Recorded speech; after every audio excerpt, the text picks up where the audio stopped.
अस्सलाम वालेकुम, welcome back. This is doctor Sagan और आज हम बात करने वाले हैं कि how to know the actual worth of a company. Company की एक्चुअल वैल्यू है क्या, और जिसको हम स्टॉक मार्केट की ज़बान में कहते हैं द बुक वैल्यू। हम इस वीडियो में सीखने वाले हैं कि व्हाट इज़ बुक वैल्यू। ये बुक वैल्यू अगर अंडर वैल्यूड है या ओवर वैल्यूड है, अगर इससे कोई भी शेयर प्राइस अंडर वैल्यूड है या ओवर वैल्यूड है, वो किस तरह इसको इफेक्ट करता है, and why are certain stocks are still undervalued जबकि उनकी बुक वैल्यू उन प्राइसेस से ज़्यादा है। Without further adieu, let's get started.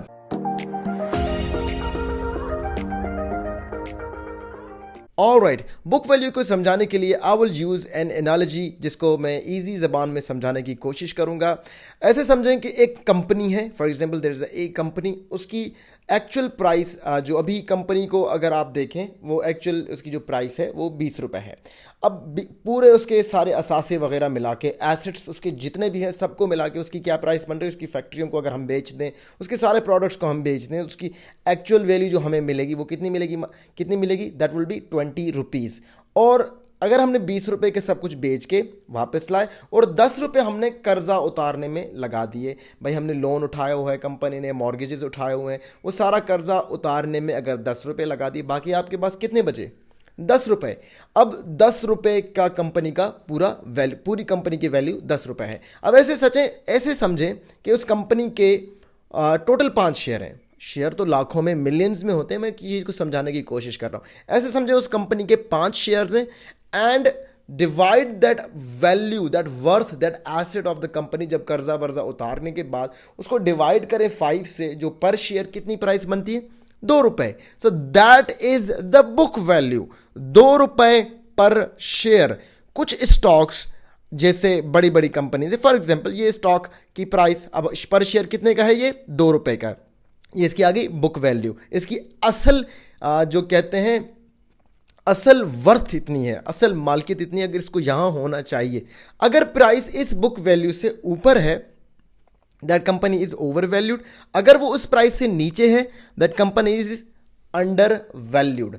और कुछ कंपनियां क्यों बुक वैल्यू से ओवर प्राइस्ड हैं और कुछ कंपनियां स्टिल अंडर वैल्यूड है, इसकी क्या वजह है? उसको हम समझने के लिए हम स्क्रीन पे जाने वाले हैं इस बुक वैल्यू की प्राइसेस को देखने के लिए, और आप किस तरह किसी भी कंपनी की बुक वैल्यू को देख के और उसकी थोड़ी बैलेंस शीट को देख के कि अगर वो कंपनी की बुक वैल्यू अंडर वैल्यूड है और उसकी जो नेट प्रॉफिट है, हर क्वार्टरली जो कंपनी या कोई जो हाफ ईयर में या ईयरली अपनी कोई बैलेंस शीट जो अपना वो रिपोर्ट जारी करता है, उसमें आप उसको देखें, स्टेटमेंट को देखें।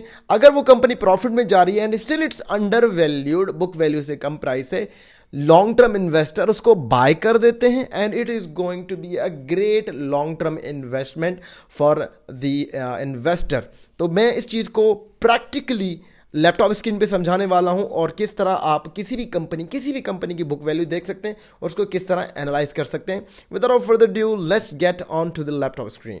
ऑलराइट, हम अभी आ गए हैं लैपटॉप स्क्रीन पे और आप देख रहे हैं गूगल। यहाँ पे लिखें SC ट्रेड, जिसको हम हमेशा इस्तेमाल करते हैं। This is a great website. और यहाँ पे जाएं SC trade PSX stock exchange में, और स्टॉक एक्सचेंज की जैसे SC ट्रेड की वेबसाइट पे आप जाएंगे, you will see these multiple options। आपको क्या करना है, यहाँ पे किसी भी कंपनी का यहाँ पे लिखा हुआ है गेट कोट, यहाँ पे किसी भी कंपनी का आपने नाम मेंशन करना है। For example we go for OGDC, जिसमें एक एग्जांपल मुझे समझानी है, इसलिए हम OGDC में जाएंगे। तो OGDC में आप जाएंगे और बुक वैल्यू को देखने की हम कोशिश करेंगे। यहाँ पे सारी डिटेल्स कंपनी की आ जाती हैं और हम सारी चीज़ों के बारे में बात करेंगे टाइम बाय टाइम, बट लेकिन आज बुक वैल्यू के ही बारे में बात करते हैं। बुक वैल्यू अप टू 2021 का तीसरा क्वार्टर है, वहाँ तक की जो कंपनी की मालियत है, एक्चुअल वर्थ है, जो मैंने बताया आप लोगों को, उसकी लाइबिलिटीज़ को माइनस करके जो उसके एक्चुअल एसेट्स को पर शेयर डिवाइड किया जाए, तो पर शेयर उसकी जो एक्चुअल वर्थ है वो 174.54 है। तो मतलब ये ज़्यादा है, लेकिन कंपनी की जो अब एक्चुअल अभी प्राइस जो ट्रेड हो रही है दैट इज़ 99.20, जो ऐसे समझें कि इट्स अंडर वैल्यूड। इसने एक साल में पूरा नेगेटिव परफॉर्म किया, -12.68, और 6 मंथ में भी नेगेटिव, 3 मंथ्स में भी। इसमें आप अगर रेशो देखें तो ओवरऑल ये नेगेटिव परफॉर्म करता आ रहा है। लेकिन अगर पिछले महीने की तरफ देखें तो ये 10.20% ऊपर गया है कंपेरेटिवली जो उसके पिछले मंथ्स हैं। अब हम वापस बुक वैल्यू पे आते हैं. Book value was 174 and here we go 99.20. इसकी एक बड़ी वजह है कि क्यों कंपनी की जो शेयर्स हैं हालांकि उनकी जो बुक वैल्यू है वो ज़्यादा है, 174 है, लेकिन still they are underperforming. उसकी ये है कि ये अपने इन्वेस्टर्स को सेटिस्फाई नहीं कर पाते, या तो कुछ जो कंपनीज होती हैं वो प्रॉपरली डिविडेंड दे रही होती हैं, या कुछ कंपनी जो है उनको नाम क्या है, उनको जो उनकी जो प्रॉफिट है जो कंपनी खुद कमा रही है वो ज़्यादा होती है. तो वो एक चीज़ देखने जैसी होती है. जैसे ही उनका जो बैलेंस शीट हर तीसरे महीने या हर 6 महीने रिलीज़ होता है, तो उसमें आप देख सकते हैं कि कंपनी क्या नेट प्रॉफिट में जा रही है, नेट लॉस में जा रही है, या वहीं पे स्टेडी फ्लो में जा रही है. तो वो एक बड़ा सा इफेक्ट डालता है उसको लॉन्ग टर्म चलाने में. इसकी बुक वैल्यू तो ज़्यादा है, नो डाउट. अगर कंपनी OGDC की कंपनी अपनी नेट प्रॉफिट्स को इम्प्रूव करता चाहे तो no doubt this company is worth 174, बल्कि उससे भी ज़्यादा. अगर आप इसकी प्रीवियस चार्ट्स को देखें, अगर हम SGS ट्रेड टेक्निकल एनालिसिस में जाके वहाँ पे OGDC के चार्ट में देखें तो previously this company did perform very well. और ये कोई 2000, लेट्स सी जूम आउट, तो आप अगर यहाँ देखें, so this company was worth 189. यहाँ से भी ऊपर कंपनी गई थी आई गेस 287 तक. अगर आप 2014 में आप देखें तो शायद वहाँ पर बुक वैल्यू भी थोड़ी चेंज होगी, आई गेस इट कमी होगी, लेकिन आप देखें वहाँ से ये इतना फिर वापस उतना नहीं गया. दैट्स द रीज़न कि वो अपने इन्वेस्टर्स को इतना सेटिस्फाई नहीं कर पाया. इसी जगह हम सेम चले जाते हैं TRG में जाते हैं, and we will go for TRG now. TRG की जो एक्चुअल अभी मार्केट प्राइस है वो है 161.16 जो आज की डेट में है. And if you look at the book value it's 44.99 जो बहुत कम है. तो कंपनी की एक्चुअल वर्थ है, जो फंडामेंटल एनालिसिस के साथ लोग खेल रहे होते हैं, जो फंडामेंटल एनालिसिस की ट्रेडिंग कर रहे होते हैं, वो इस बात को समझ जाएंगे कि ये कंपनी में वो ज़्यादातर ट्रेड नहीं करेंगे for a long term investment, क्योंकि लॉन्ग टर्म इन्वेस्टमेंट में ये कंपनी हमें लॉस में ही लेके जाएगी. So for a short term, आप शॉर्ट टर्म के लिए महीने 2 महीने, हफ्ते 2 हफ्ते, बल्कि इवन डे ट्रेडिंग के लिए ये कंपनी बहुत अच्छी है, क्योंकि इसमें बहुत फ्लक्चुएशन है मार्केट के लिहाज से. एंड यू कैन सी कि कितना फ़र्क है इसकी बुक वैल्यू और इसकी जो एक्चुअल मार्केट प्राइस है. Let's move on to another company. हम किसी सीमेंट सेक्टर में PIOC को चेक करते हैं, पायोनियर सीमेंट को, and let's see what pioneer cement has got for us.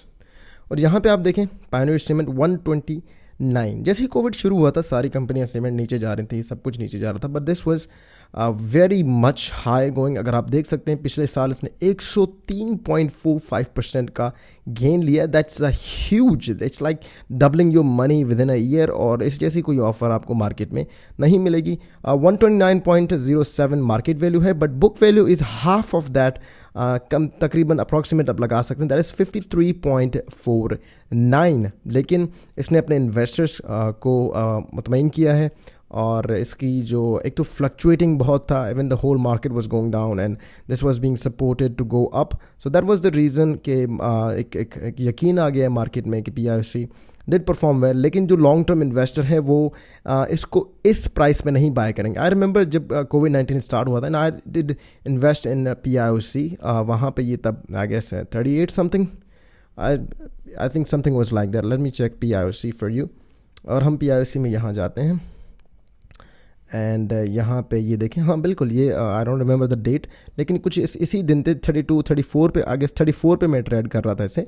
And आप देख सकते हैं कि किस तरह वो कहाँ से बिल्कुल ड्रॉप हुआ था यहाँ तक, फिर it gained again, it went really high. इसकी जो एक्चुअल वर्थ है जो अभी हमने डिस्कस की, दैट वाज अराउंड 53 पर शेयर जो बुक वैल्यू आप इसको कह सकते हैं.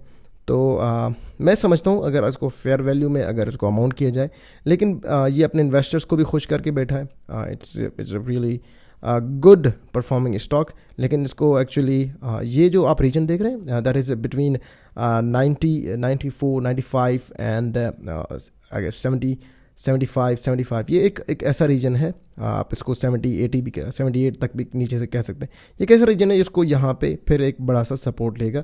और ये एक इसकी फ़िलहाल मार्केट के लिहाज से एक राइट रीजन है जहाँ इसको इजीली होना चाहिए, और जहाँ से इस रीजन के बाद ये बहुत मेजर फ्लक्चुएशंस लेना शुरू करेगा कि whether we have to go in up trend और डाउन ट्रेंड. अभी फ़िलहाल के लिए ये होगी PIOC की बात. और इसी तरह आप कराची के इलेक्ट्रिक को देखें. के इलेक्ट्रिक नो डाउट उसकी बुक वैल्यू ज़्यादा होनी चाहिए.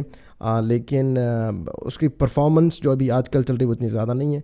अगर के इलेक्ट्रिक की वैल्यू देखें फ़िलहाल इट्स 4.16, लेकिन अगर हम बुक वैल्यू देखें दैट इज़ 7.97, तो उसकी जो करंट मार्केट पर शेयर वैल्यू है बहुत half of the book value.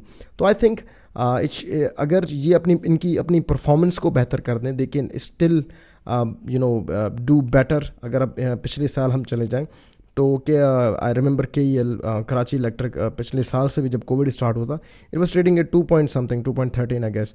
तो मैं भी उस टाइम के में ट्रेड कर रहा था and it did perform well. शुक्र है वो उस प्राइस रेंज से तो बाहर निकल आया and it's half of its book value, it can do better. लेकिन के इलेक्ट्रिक की थोड़ी रेपुटेशन इतनी प्रॉपर नहीं है, सो दैट्स वाई इसमें बहुत एक तो सस्ता स्टॉक है और बहुत ज़्यादा वॉल्यूम में इसमें ट्रेडिंग होती है। लोग उसको ज़्यादातर डे ट्रेडिंग के लिए इस्तेमाल करते हैं, तो इसलिए आप देखेंगे कि मिलियंस में लाखों में, जो आप कह सकते हैं मिलियंस में लाखों में पर जो इन्वेस्टर्स हैं वो ट्रेडिंग कर रहे होते हैं और कोशिश करते हैं हम 1 दिन में 2 दिन में 3 दिन में। स्विंग ट्रेडिंग के लिए भी ये अच्छा है। And that's all regarding finding out how to see the book value and analyze कि क्या मार्केट वाकई बुक वैल्यू से मार्केट की जो पर शेयर की उसकी प्राइस है मार्केट से कम है, बुक वैल्यू से कम है मार्केट शेयर की प्राइस, या उससे ज़्यादा है, और उससे आप फ्यूचर में किस तरह डिसीजन ले सकते हैं। And I hope I have cleared my point, and if you think you like this video please make sure leave a comment below and we will catch you in another video. Keep visiting doctor Sagan.